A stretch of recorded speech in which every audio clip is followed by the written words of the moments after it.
Aku nak tanya korang, tempoh yang paling lama korang dengar orang kena penjara berapa lama? Korang pernah dengar tak banduan yang kena hukum penjara selama 1853 tahun? Kalau korang nak tahu siapa penyenayah tu, korang kena tengok video ni sampai habis.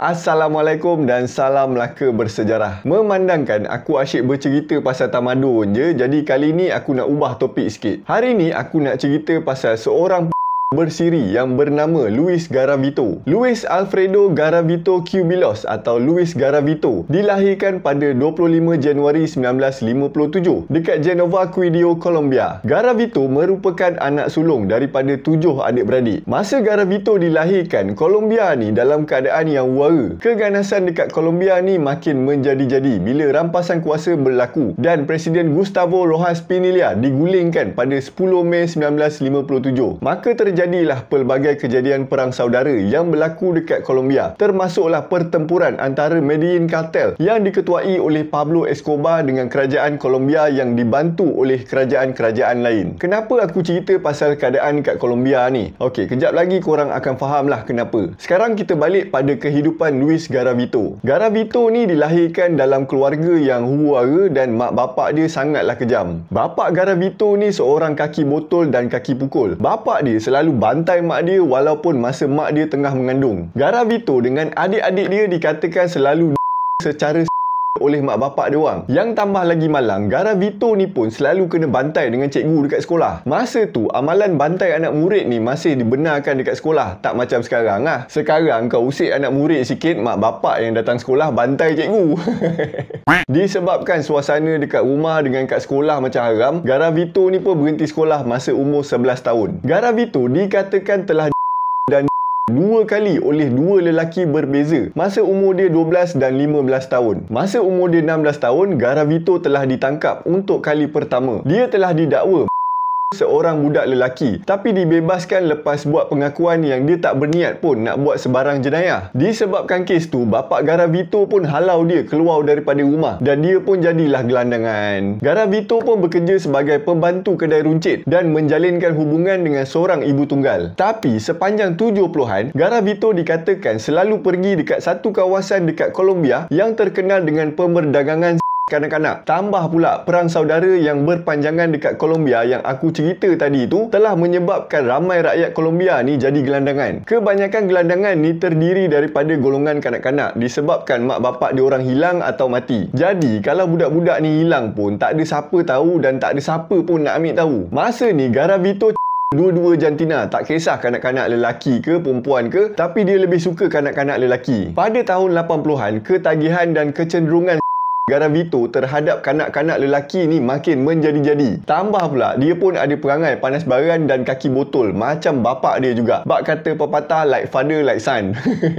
Masa ni Garavito bukan je serang kanak-kanak secara tapi dia siap mangsa dalam keadaan dia tak sedar. Dalam masa yang sama, Garavito ni kena buang kerja disebabkan bergaduh dengan kawan tempat kerja dia. Jadi Garavito ni rasa frust dengan perangai dia sendiri. Maka dia dengan secara sukarelanya masukkan diri dia dekat Hospital San Juan de Dios untuk dapatkan rawatan psikiatri. Doktor mengesahkan bahawa Garavito mengalami depression, paranoia, bulimia dan psikosis. Garavito pun diberikan ubat dan rawatan psikologi untuk sembuhkan masalah mental dia. Garavito ni juga dikatakan cuba untuk masa kat hospital psikiatri ni. Walaupun dah masuk hospital psikiatri, tak ada satu pun ubat atau rawatan yang berjaya sembuhkan dia. Dia jadi makin ganas pula bila nak buat jenayah ni. Di antara tahun 1986 sampai 1992, Garavito mula berminat dengan jenayah besar-besaran yang menyebabkan Garavito ni selalu duduk sorang-sorang. Garavito pernah cakap juga yang ada suara-suara yang suruh dia mangsa-mangsa dia. Mangsa Garavito biasanya kanak-kanak lelaki yang berkulit cerah, mata yang cantik sikit dan berumur antara 6 sampai 16 tahun. Mangsa sasaran Garavito ialah kanak-kanak gelandangan ataupun anak-anak yatim. Dia ni akan menyamar sebagai penjaja, petani ladang, paderi, polis ataupun mana-mana jenis pihak berkuasa. Bila dia menyamar jadi pihak berkuasa, senanglah sikit kerja dia. Barulah budak-budak ni nak dengar cakap dia. Dia akan menyamar dengan identiti yang berbeza untuk elakkan orang cam dia, sebab dia selalu cari mangsa waktu siang. Garavito akan umpan diorang ni dengan duit, makanan ataupun pekerjaan. Memandangkan diorang ni gelandangan, bila orang offer makan atau kerja, mestilah diorang ikut. Lepas tu, Garavito akan borak dengan mangsa dia. Dia share lah kisah hidup dia lah, pengalaman kerja lah, apalah. Sebab apa dia buat macam tu? Sebab dia nak dapatkan kepercayaan daripada mangsa dia. Bila dia tengok umpan dia dah kena, Garavito akan bawa mangsa dia pergi ke hujung bandar dekat tempat yang tersembunyi sikit. Bila mangsa dia dah penat, dia akan ikat mangsa dan mangsa. Lepas tu dia akan cederakan mangsa dengan macam-macam cara. Contohnya dia akan gigit atau bakau mangsa. Tapi masa ni dia belum mangsa lagi. Mangsa hidup lagi lepas tu. Cuma ada yang cacat lah disebabkan perbuatan Garavito ni. Garavito ni dipercayai selalu buat jenayah ni dan dia sangat teliti bila nak jalankan rancangan dia. Pakar siasatan jenayah percaya yang dia buat kerja ni sekurang-kurangnya sebulan sekali pada masa tu. Mangsa Garavito sepanjang tempoh ni dikatakan mencecah sampai 200 orang. Ramai tau. Sampailah tahun 1992, Garavito terjumpa seorang budak lelaki yang bernama Juan Carlos masa dia tengah minum dekat bar. Garavito follow budak ni dan masa dalam perjalanan tu dia sempat beli parang potong daging. Lepas tu dia pun pancing Juan Carlos ni guna kaedah yang sama macam mangsa-mangsa dia yang lain. Kali ni jenayah Garavito sangat berbeza dari yang sebelum ni, di mana masa polis jumpa mayat Juan Carlos ni, dia dah putus kena potong dan gigi depan dia semua dah tercabut. Maka kes ni jadi kes pertama yang dilakukan oleh Luis Garavito. 6 hari lepas tu, seorang lagi mangsa yang berusia 12 tahun jadi mangsa Garavito. Beberapa bulan kemudian, Garavito pindah ke Bogota dan melakukan jenayah dekat sana. Masa ni juga, Garavito start tulis maklumat setiap yang dia buat dalam satu buku dan dia akan simpan barang-barang dari mangsa untuk dijadikan koleksi peribadi dia. So kau rasa apa barang yang disimpan daripada mangsa tu yang dijadikan koleksi dia? Masa ni Garavito gunakan nama samaran macam Tribilin atau Goofy. Garavito dikatakan makin kerap melakukan jenayah dan dia dipercayai dah ramai mangsa dalam masa sehari. Makin lama kaedah jenayah Garavito ni makin kejam. Selalunya dia akan mangsa sampai mati masa dia mangsa tu. Walaupun budak ni dah mati, dia tetap mangsa. Dekat sini aku boleh katakan dia ada masalah nekrofilia. Kalau nak tahu apa benda tu, korang pergilah Google sendiri. Lepas dia dah habis dia terus kepala mangsa dia. Walaupun Garavito ni teliti, ada waktu-waktu tertentu Garavito ni berhenti kejap daripada buat jenayah disebabkan ada mangsa dia yang melawan balik dan mendatangkan kecederaan dekat dia. Tapi walaupun dah injured, Garavito tak pernah berhenti. Dia terus dari tahun 1992 sampailah tahun 1997. Dia sanggup mengembara pusing Colombia untuk jalankan kerja dia dan dia akan simpan barang koleksi peribadi dia dalam satu beg. Bila beg tu dah penuh, dia akan hantar beg tu dekat rumah awet dia. Masa ni lah polis mula sedar banyak dah kes budak hilang yang jadi dan setiap kali jumpa budak yang hilang tu mesti dah mati. Media masa tu menggelaukan Luis Garavito sebagai La Bestia atau The Beast. Start daripada tu, Garavito ni banyak kali ditahan polis untuk disoal siasat berkenaan kes kehilangan kanak-kanak lelaki dan setiap kali polis nak tahan dia, mesti diorang bertumbuk. Dalam beberapa rekod soal siasat, Garavito kata dia tak buat apa-apa, dia cuma tegur je. Lepas tu dia belah tinggalkan budak tu. Kira dia nak cakap masa dia belah tinggalkan budak tu hidup lagi lah. Dia tak tahulah apa jadi dekat budak tu lepas tu. Lepas tu Garavito ni suka tuduh polis menyalahgunakan kuasa untuk tindas dia sebab dia tempang. Bahasa senang faham, OKU lah. Lepas berapa jam dia dibebaskan, polis mesti akan jumpa mayat budak lelaki yang diorang cari tu dalam keadaan tak sempurna atau kepala telah Benda ni banyak kali jadi. Bila dia kena tahan, lepas dah bebas, polis mesti jumpa mayat yang diorang cari ni. Dekat sini je kau dah boleh nampak pattern kan. Kalau kau jadi polis, kau rasa siapa yang buat hal? Tapi Garavito ni bijak juga. Masa polis tengah busy buat siasatan dekat mayat, dia pun lari keluar bandar dan berhijrah ke bandar yang lain. Pada Februari 1998, polis jumpa dua mayat kanak-kanak yang tak sempurna dekat lereng Bukit Pereira. Tak lama lepas tu, jumpa satu lagi mayat kanak-kanak tak jauh daripada dua mayat tadi. Mayat-mayat ni dijumpai dengan tangan diikat dan leher.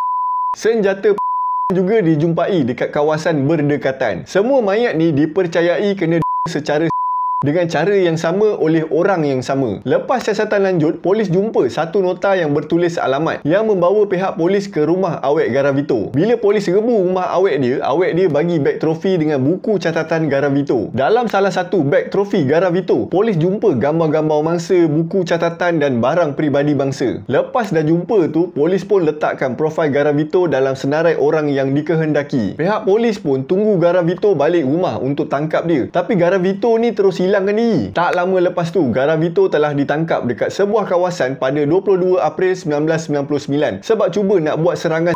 Masa tu, ada seorang remaja lelaki yang tengah lepak dekat tepi jalan. Nampak Garavito ni follow je seorang budak lelaki ni. Budak lelaki ni pelik apa hal mamat ni usia lain macam je kat budak kecil ni kan. Bila Garavito tahan budak tu, budak lelaki yang tengah lepak tadi ni terus masuk campur untuk selamatkan budak kecil ni. Orang ramai pun tolong sekali dan Garavito pun kena tangkap dengan polis. Masa Garavito dalam tahanan, polis gunakan macam-macam kaedah untuk kaitkan Garavito dengan berpuluh-puluh kanak-kanak yang dijumpai mati dengan kejam dekat seluruh negara. Diorang rujuk catatan Garavito dalam buku jurnal dan barang-barang yang Garavito simpan. Polis juga cuba padankan DNA Garavito dengan bahan bukti macam botol minuman keras dan senjata yang dijumpai dekat pelbagai tempat kejadian. Garavito ni juga ada masalah penglihatan yang menyebabkan dia kena pakai cermin mata khas. Lepas dah cek mata dia dan siasatan dijalankan, polis dapat buktikan yang cermin mata yang dijumpai dekat tempat kejadian tu Garavito yang punya. Disebabkan Garavito dah tak ada jalan nak selamatkan diri, akhirnya Garavito mengaku dah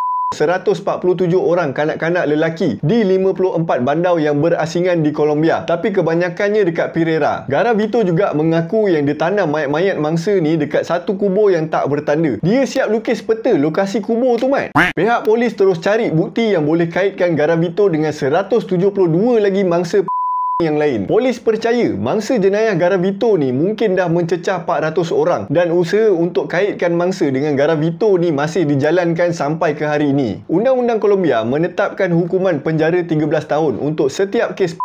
Maka Luis Garavito telah dijatuhkan hukuman penjara selama 1853 tahun dan 9 hari. Tapi Undang-Undang Colombia juga tak bagi banduan menjalani hukuman penjara dalam tempoh yang lama macam penjara seumur hidup. Masa tu Colombia bagi banduan duduk dalam penjara selama 40 tahun je maksimum. Tambah pula Undang-Undang Colombia ni sama macam US, di mana penjenayah dibenarkan menjalani hukuman ringan kalau diorang bagi kerjasama dengan polis. Disebabkan pengakuan Garavito ni dah bantu polis jumpa ramai mangsa, jadi hukuman Garavito ni dikurangkan kepada hukuman penjara selama 22 tahun. Garavito menjalani hukuman di penjara keselamatan maksimum di Valledupar dan telah diasingkan daripada banduan lain demi keselamatan Garavito. Kalau dia duduk sekali dengan banduan lain tu, aku rasa paling lama dia hidup pun seminggu je. Confirm mati punya kena dengan banduan lain dekat dalam tu. Buat perangai tak senonoh pula, memang minta Garavito juga akan ambil makanan dan minuman dari pegawai penjara yang dikenal je. Nampak tak? Punyalah dia takut orang nak Pegawai penjara yang jaga Garavito mengatakan dia banyak baca buku yang berkaitan dengan politik sebab dia nak jadi aktivis yang bantu mangsa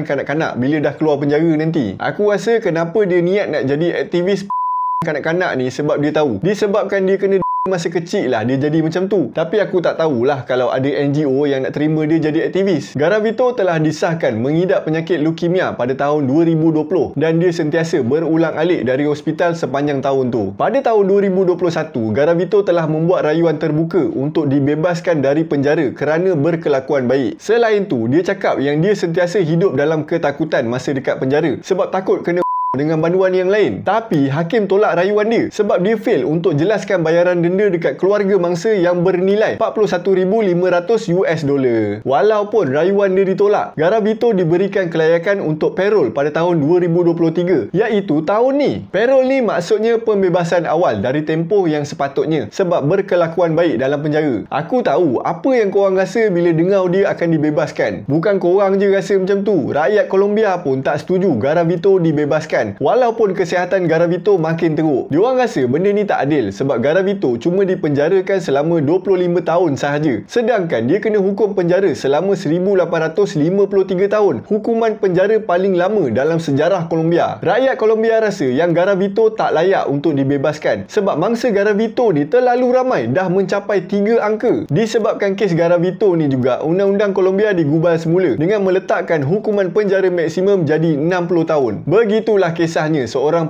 bersiri yang dikenali sebagai Luis Garavito atau The Beast. Jadi, apa yang kita boleh belajar daripada kisah dia ni? Satu benda yang aku nak highlightkan dekat sini ialah Monster create monsters. Nampak tak kesan yang akan terjadi kalau korang bully atau budak-budak kecil? Aku dah pernah cakap dah benda ni pada tahun 2019 dulu. Bila budak dah selalu kena bully, one day dia akan meletup dan benda tu akan kekal dalam diri dia. Senang cerita, terus jadi identiti dia. Siapa punya kerja? Siapa yang jadi punca? Korang lah. Korang seronok lah bully dia. Tapi korang tak tahu, secara tak langsung korang tengah cipta raksasa yang paling ganas. Bila dia dah jadi raksasa, korang salahkan dia, hukum dia, tak bagi dia keluar penjara. Aku tak adalah backup dia untuk dibebaskan. Apa yang dia dah buat tu kenalah dihukum dengan hukuman yang setimpal. Tapi pernah tak kita fikir, siapa punca dia jadi macam tu? Pernah tak mahkamah jatuhkan hukuman pada orang yang jadikan dia macam tu? Pernah tak masyarakat salahkan orang yang cipta dia jadi raksasa ganas macam tu? So, lepas tengok video ni, fikir-fikirkan apa yang korang dah buat selama ni dekat kawan sekolah korang, dekat kawan korang dekat asrama, dekat anak-anak korang, dekat budak-budak yang ada dekat sekeliling korang. Sejujurnya, aku sendiri pun pernah melalui fasa dibuli dan membuli. Tapi aku tak jadi teruk dan aku tak pernah buat orang dengan teruk. Tapi bila aku dah berubah jadi pembuli, walaupun tak teruk, aku terfikir, kenapa aku jadi macam ni? Dari situlah aku sedar pasal konsep monstrous action creates another monsters. Sampai sini je cerita aku untuk hari ni. Kalau korang ada pendapat, ada fakta nak tambah atau nak betulkan, korang boleh tuliskan dekat ruangan komen dekat bawah. Aku nak minta maaf andai kata aku ada terkasar bahasa, tersalah fakta ataupun penyampaian aku kurang menarik. Terima kasih sebab sudi luangkan masa untuk dengar cerita aku hari ni. Kalau korang nak bagi hadiah dekat kita orang, korang boleh tekan button super thanks dekat bawah video ni. Semoga kita berjumpa lagi dalam video yang seterusnya. Assalamualaikum dan salam Melaka bersejarah.